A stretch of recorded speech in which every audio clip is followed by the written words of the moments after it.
Yo, what's up, guys? It's Pedro, and right now we're doing a vlog for Gravity Falls episode 2, and with me I have a guest. I have a pillow. She has a pillow. I don't know what that thing is actually called, but I don't know. It's just one of those things that you put on your neck and stuff. Is it comfortable? Because I never use it. Not really. No? Then why do people use it? I don't know. All right. But we're not talking about this pillow right now. All right, so okay, so this is my friend Beck. She also in a couple of future videos. I'm trying to convince her. Is Snapping Turtle. Nah. I'll think of something. But so today we're doing Gravity Falls. Yeah. Episode 2. Yes. So do you remember the name of this? The Gobblewonker. I think it's something with the Legend of the Gobblewonker. Legend of the Gobblewonker. Okay, so very. We should have looked at the name before starting this video. We probably should have. I also promised them that I'd look at the codes on the end, but it's like I completely forgot. One thing I forgot to tell you guys in the last vlog is that very final part in the first episode where Grunkle Stan goes into the vending machine. That's like another thing you guys will probably see later on in the show. No spoils. But oh, we're not doing spoilers?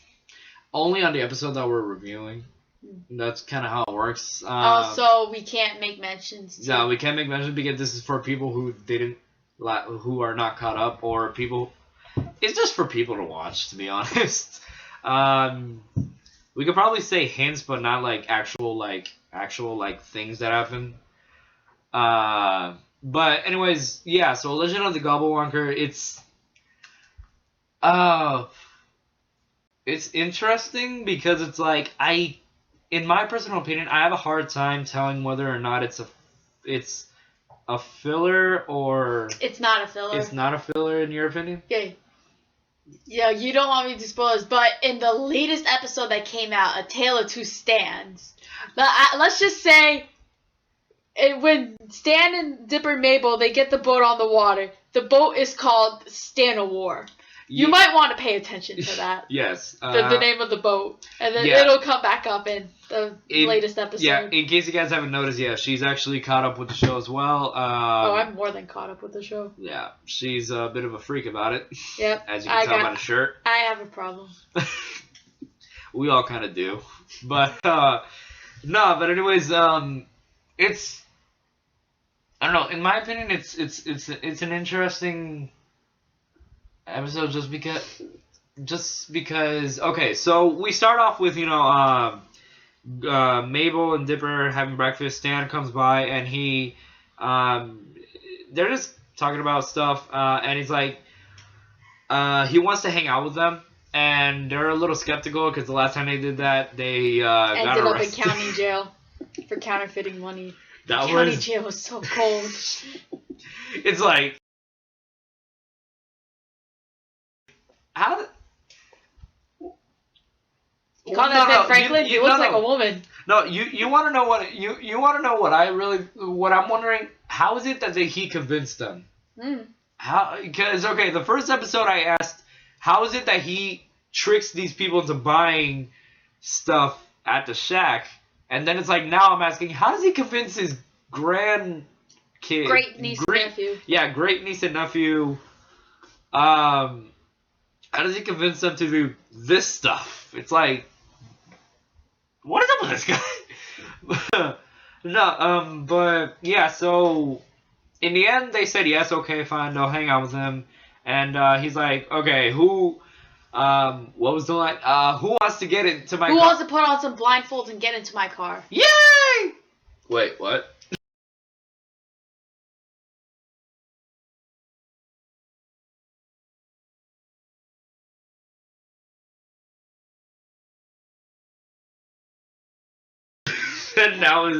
No, but in my opinion, this show you get you meet Old Man McGucket, who becomes an important character in the later episode. I hate the blind eye. Sorry. And like you see a bit of his character and like who he is, and you first meet him, you get to know a little bit of Seuss and the chemistry he has with Dipper and Mabel. Not that kind of chemistry. Oh my.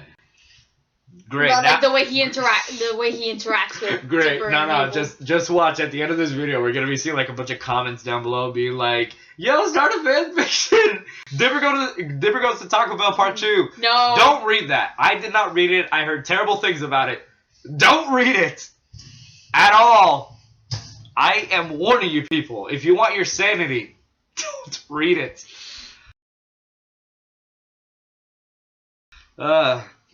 But yeah, And you see like Dipper's adventurous side. Like that's the second episode, so you're getting to know the characters a little bit more. There's good development.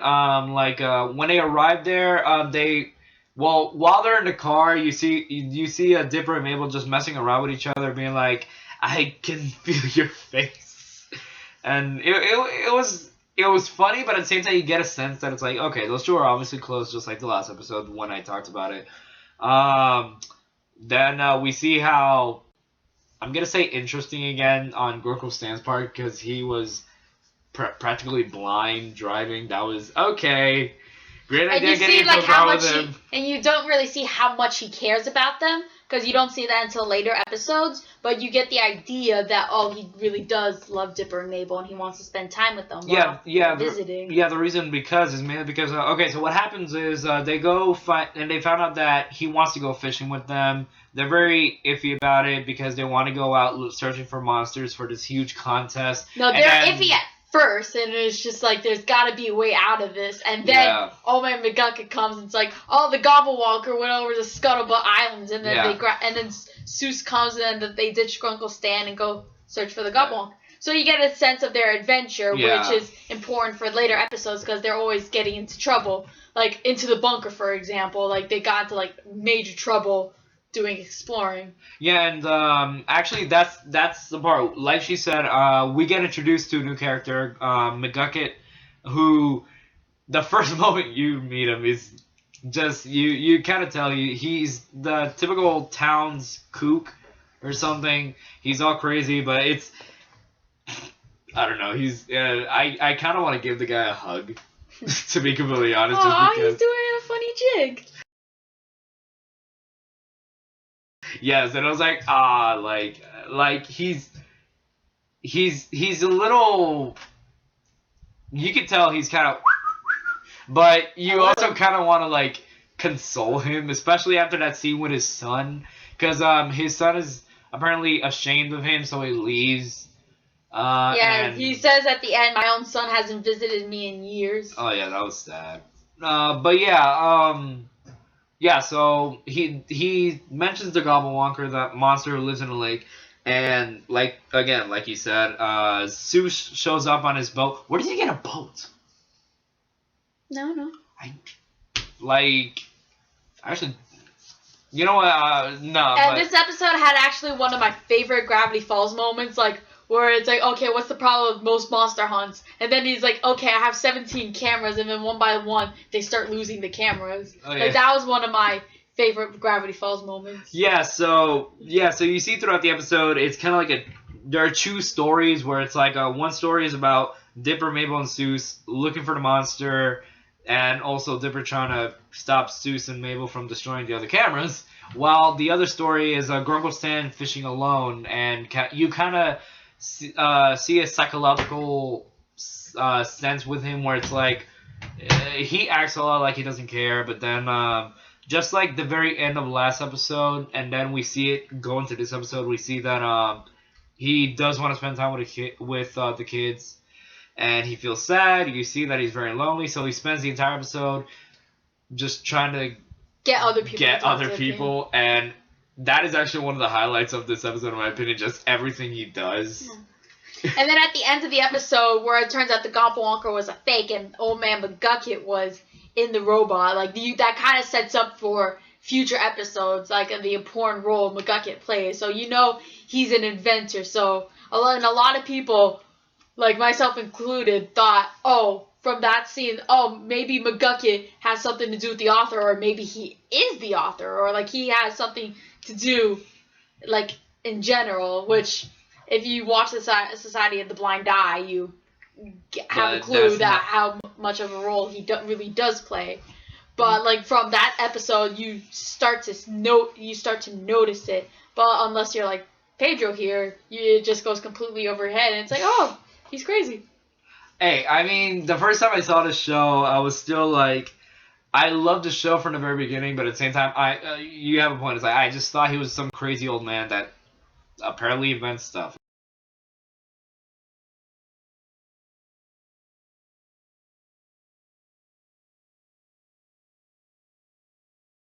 Likes inventing. Yeah, but again, we don't want to spoil too much here.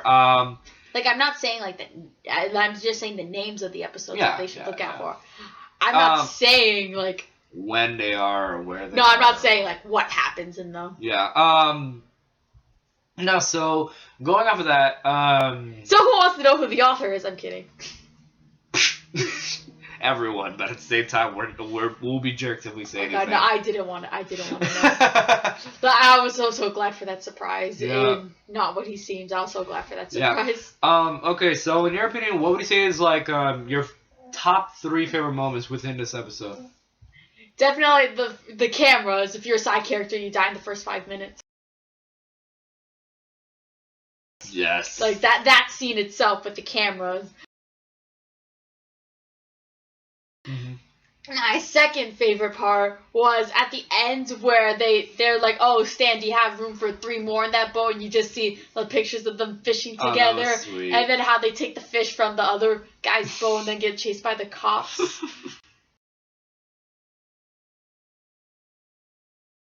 And I guess my third favorite moment... What was my third favorite? Oh, definitely the beavers. Oh yeah, one lesson. Sweet beaver with a chainsaw. It's like one very important lesson you learn in this episode. You will never take beavers seriously ever again. Like I've gotten several of my friends into Gravity Falls,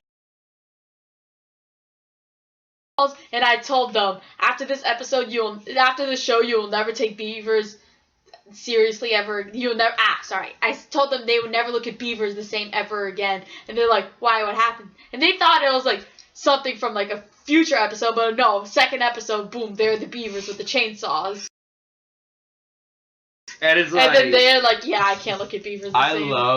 That was the complete highlight of this episode in my opinion. Like the highlights in this episode were the jokes with Gungo Stan, the whole story with the Gobblewonker, and then the freaking beavers. The beavers were the best.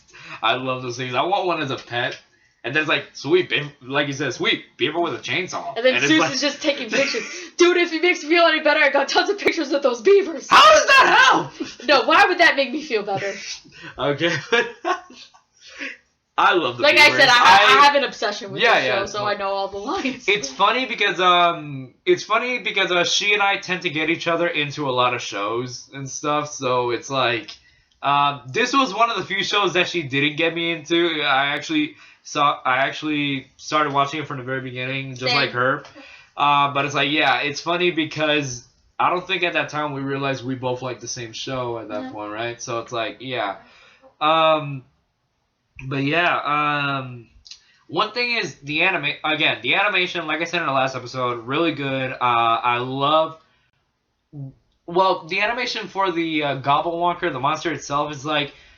You see that it's very simplistic. It's very simplistic, like your generic Loch Ness monster kind of deal, but at the same time, it's like...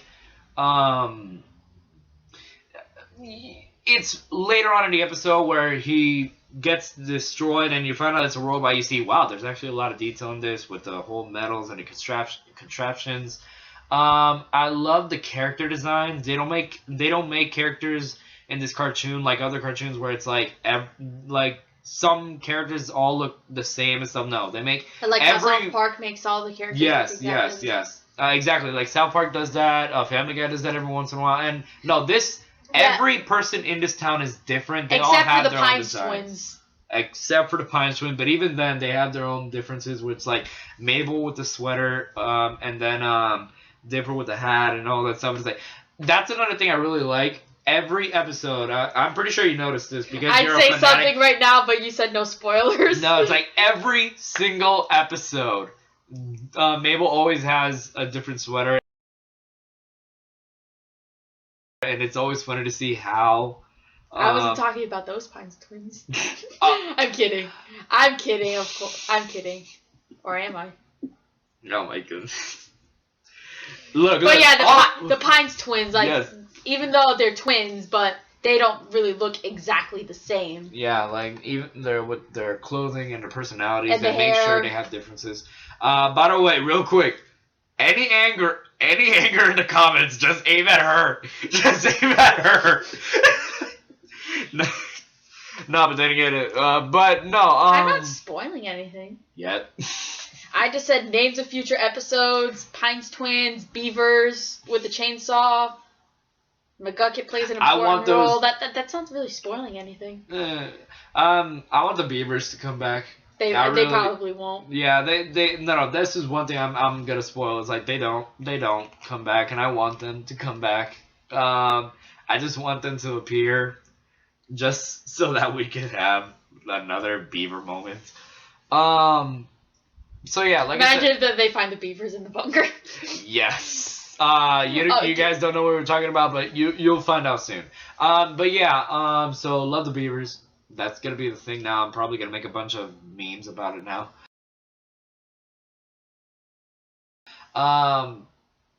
And also, like I said, animation was great. Character design was amazing. The way they did the island and the fog was really cool, very clever. Adds a lot of mystery and a lot of intense moments when they're like looking for the Gobblewonker itself. And the comedy wasn't cheap. Like most comedy, like in my opinion, Gravity Falls is one of those shows that could pull off jokes like that. Yeah, and then even the weak jokes, they're not weak where it's like, even the weak jokes are strong. Like I would laugh to every joke that they do, and then even the ones that are like kind of even. They have a cleverness to it, where it's like, again, Beaver with a chainsaw, that no one thought of that, and it's like, the whole Zeus throwing the stuff off, and it's like throwing the cameras at the Gobblewonker. And you would think it would get old. No, he constantly did that throughout the entire episode. It's still funny, and that's something I really appreciate. That it's like, no, jokes that they do, whether repetitive or not, they still get to you. And even now, how many times have I watched this episode? A good amount of times already. I still love the jokes. I still laugh at them. It's still funny. And the music, like I said in the last episode, music is still great. I gotta try to see if I can download some of the themes in this. Because the theme of the Gobblewonker chasing them, as well as the theme song itself, really great. Love it. At the end of this episode, again, I'm probably gonna insert the code for this episode. Or do you know the code for this episode? No. Not a secret code? No? Because you know how in every episode there's a secret code, yep. Right? Yeah. So it's like, yeah. So yeah, great episode. Really funny. Great moments. And I don't know, anything else you want to say about this? Nothing that comes to mind. Something will probably come to mind an hour after we make this video, but it'll be too late to say it then.